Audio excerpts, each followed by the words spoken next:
Bonjour! À la chaîne, aujourd'hui, je vous présente une petite toile qui est un bon exercice d'apprentissage. Cette toile-ci, on utilise seulement deux valeurs. Mon nom, c'est Caro Galland, puis je veux vous donner un bel exercice qui est de pratiquer vos valeurs avec seulement deux couleurs, mais aussi à apprendre à comment faire des rayons de clarté et de soleil. Pour l'exercice, je te recommande une toile 8 par 10. Cette grosseur-là est vraiment bien puisqu'elle te permet de pratiquer des nouvelles stratégies pour te renforcer sans t'épuiser puis d'avoir un succès vite. Lorsqu'on peint, avoir une image référence, ça l'aide vraiment. C'est avec prends une photo, mets-la à côté de toi durant ton travail, comme ça tu peux toujours te référer. Les couleurs pour utiliser pour cet exercice, c'est terre d'ombre brûlée qui est un brun. Et ensuite, on a le blanc non blanchi, titanium, et on a un blanc titanium. Si jamais tu trouves que ton brun n'est pas assez foncé, tu peux aller rajouter un petit peu de rouge puis un petit peu de bleu. Puis ça va le rendre le plus intense pour tes noirceurs. Voici les pinceaux que je vais utiliser pour l'exercice. Si jamais vous ne trouvez pas un pinceau comme celui-ci aussi peut fonctionner. La première esquisse, vous pouvez voir qu'est-ce qu'on accomplit. Ceci, c'est la première couche. Je commence avec le beige au centre en premier, puis après ça, je vais tout doucement chercher un peu de brun avec mon beige pour changer la couleur de façon graduelle. On s'assure d'avoir une bonne couche partout, mais je considère tout de suite que la couche de son fond, je veux qu'elle ait un dégradé. Au centre plus clair ou le soleillé, puis au côté plus foncé en dessous aussi. À penser de faire les côtés. Tu as déjà tes bons mélanges, donc c'est plus facile de les faire en ce moment qu'à essayer de le refaire plus tard, surtout pour la première couche. C'est très important de bien couvrir la toile avec la première couche. On ne veut pas avoir des picots, à cause que sans ça, la peinture, plus tard, l'application va être plus difficile. Donc, prends le temps de vraiment mettre assez de peinture partout. Maintenant, je prends l'occasion de faire les petites broussailles qui sont à l'arrière. Mon pinceau, il est quasiment pas rempli de peinture. La deuxième esquisse qui vous montre la prochaine étape, c'est les branches et les arbres. Les troncs puis les arbres ne sont pas toutes la même grandeur. Ils ne sont pas toutes la même grosseur. Les plus loin vont être l'air plus petits et plus pâles. Les plus proches vont être l'air plus gros. C'est important d'être asymétrique quand tu les travailles. Donc, je prends un pinceau carré, puis je change la position de celui-ci pour accomplir des troncs de différentes grosseurs. Pour les branches, je prends un pinceau à grand poil. Ça me rend bien plus la vie facile pour faire les branches de toutes les arbres. Là, en premier, quand je remplis mon pinceau avec la peinture plus foncée, je vais faire les grosses branches. Puis à mesure que celui-ci se vide, ensuite, je vais faire les petites branches. Puis les branches, c'est pas parfaitement droit. Ça a des zigzags. Quand ça vient vers nous, ça a différentes dimensions.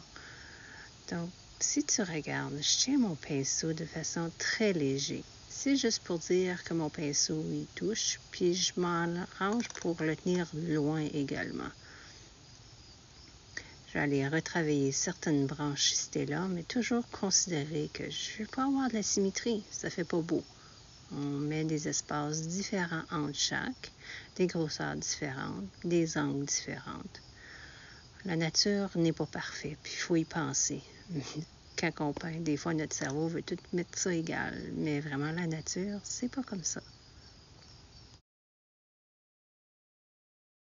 Maintenant, c'est la troisième esquisse. C'est temps de faire les feuilles et les feuillages. Mais on veut juste avoir l'impression.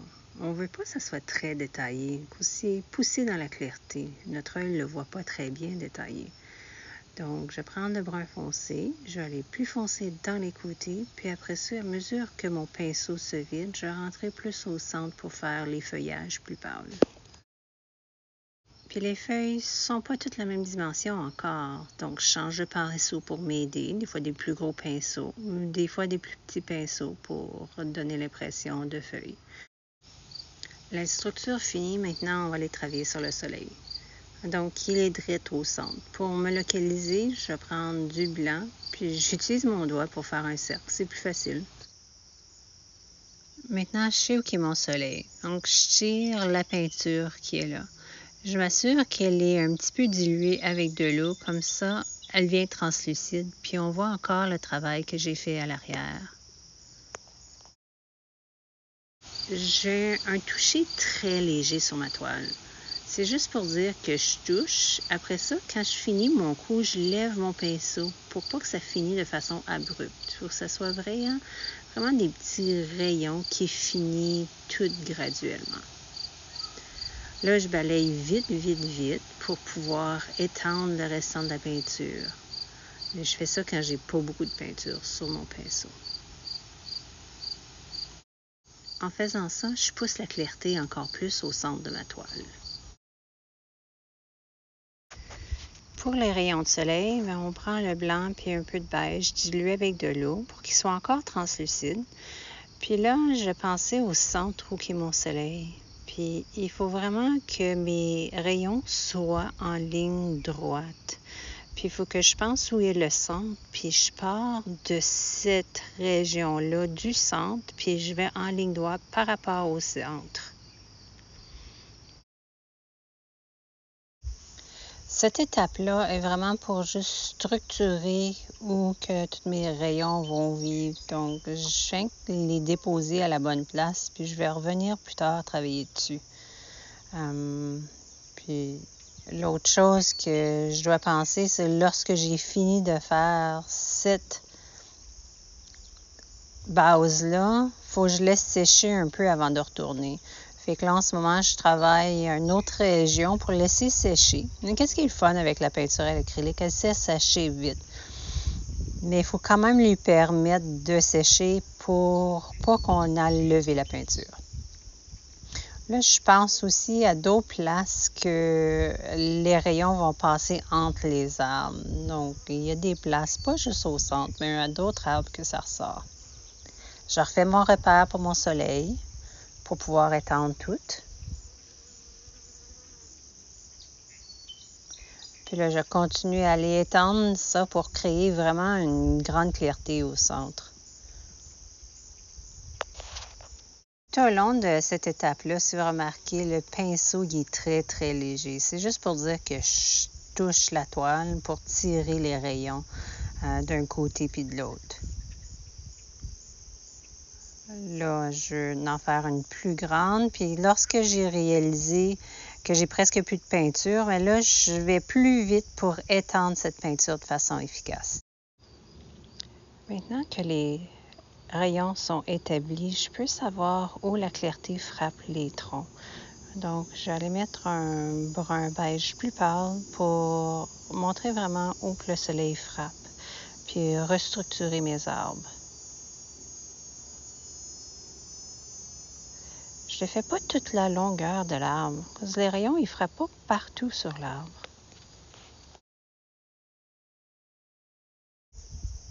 Encore une fois, je remets une couche au centre où est mon soleil, puis je vais l'étendre. Après que bien sûr que la toile est sèche. Puis là, je l'élargis pour vraiment que ça soit plus lumineux partout. Je pèse plus fort alentour, puis au centre, je pèsais très peu. Là, je vais pas fort, puis à mesure que j'élargis, je pèse plus fort, puis j'étends cette peinture-là qui reste sur mon poil de pinceau. Là, ici, je reviens, puis je fais taponner le blanc au centre. Quand je l'ai tiré, je veux vraiment pas que ça lève la peinture qui est plus alentour. Donc, je taponne juste pour laisser une grosse quantité. Quand j'ai commencé pour faire la base des rayons, j'avais un gros pinceau pour vraiment donner la structure. Là, je change avec un petit pinceau carré pour que chaque rayon que je fais n'ait pas la même dimension, même grosseur, même intensité. Ça me rend la vie plus facile pour créer des différents détails. Pendant que mes rayons de soleil sèchent, maintenant, je peux aller mettre la clarté sur la terre en avant, sur les troncs des arbres, vraiment pour créer la luminosité que ce soleil-là frappe par tous les objets. L'angle utilisé pour déposer cette peinture-là est très importante. Ça fait que je vais de gauche à droite. Comme ça crée vraiment comme si c'est de la terre. Au début, c'est des petits coups, puis plus proche que je vais, plus que ça va être des gros coups plus larges. Maintenant, pour les arbres, il faut penser que aussi, eux, ils vont avoir de la clarté. Donc, je regarde où que le rayon y arrive, puis je frappe. J'attends de la peinture où que les rayons frappent les arbres. Maintenant, les rayons sèchent encore. On retourne pour vraiment faire ça très intensif et brillant. J'ai encore dilué ma peinture. Je donne des grands coups. Je m'engage, je donne les coups jusqu'à la fin, puis je lève à la fin. Puis je donne des coups plus vite pour m'assurer que l'application soit souple. Puis quand je me rends compte que j'ai presque plus de peinture, c'est là que je vais à d'autres places pour étendre le restant de la peinture. Là, la clarté, elle sort au centre, mais elle sort d'autres places plus intensives. Fait que ça fait vraiment beau d'aller à l'arrière d'un arbre puis de mettre une lueur plus intense que le soleil et ses rayons traversent. Une chose que j'ai oublié de mentionner au tout début, c'est si tu regardes la prise de mon pinceau, elle est à 90 degrés. J'applique un peu de peinture au début, puis dès qu'elle commence à se vider, là, à ce moment-là, j'accélère la vitesse d'application pour étendre vraiment toute la peinture dans toutes les petites craques et l'étendre de façon souple. Il y a certaines places on doit juste aller remettre plus foncé. Il faut penser à l'ombrage qui va aller ici à cause du rayon du soleil. Donc ici, c'est aussi la lueur. Juste rehausser les foncés. Après ça, on va rehausser les pâles. Bien sûr, où que la clarté elle passe, les rayons, il ne faut pas aller, à moins qu'ils passent par en avant ou en arrière. Là, mais... Presque fini. Je vais juste aller faire les petites branches qui sont intéressantes sur les arbres les plus proches.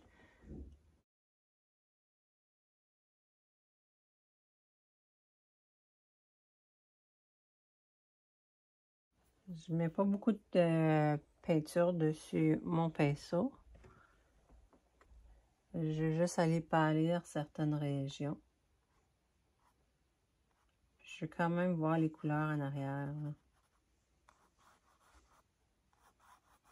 Je vais voir le travail en arrière. Mon pinceau est quasiment vide en ce moment. Ça fait que là, je sais, je peux aller ici pour pâlir davantage ces régions ici.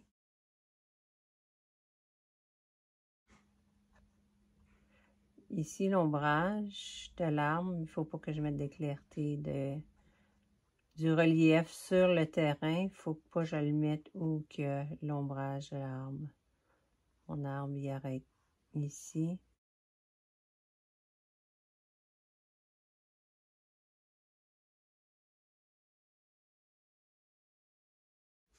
Des branchailles, du gazon. Ici, il va y avoir l'ombrage qui va passer ici.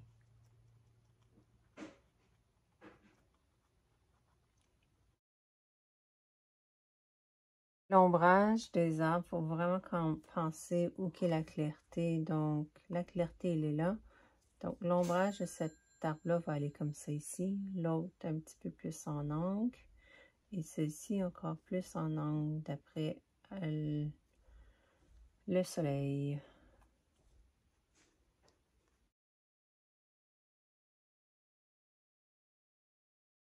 J'ai du relief. Au terrain, j'ai causé des petits ombrages en arrière, des clartés pour montrer que c'est pas plat. Plus loin que je vais, plus pâle que c'est va être, puis plus petit que les traits vont être.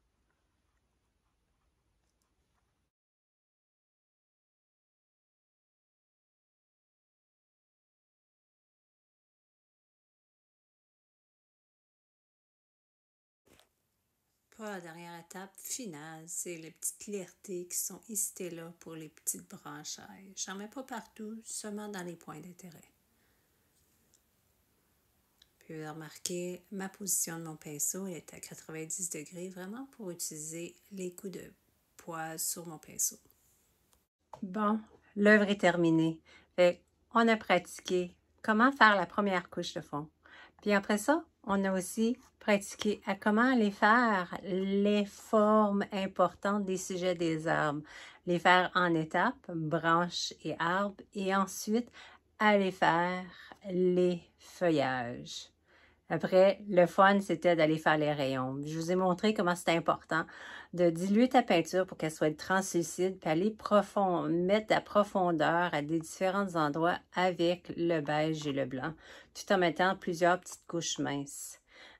Puis comment que tu dois s'assurer que tes coups de rayon soient continus pour pas que ça fasse des marques.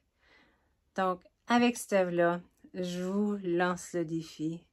Essayez ceci. C'est un exercice vraiment formidable et très fort pour apprendre beaucoup. Ça fait que, comme que je vous dis souvent, la main sur le pinceau, c'est comme ça qu'on apprend. À la prochaine. Inscrivez-vous pour les prochains tutoriels et stratégies que j'aime montrer à tout le monde. Bye!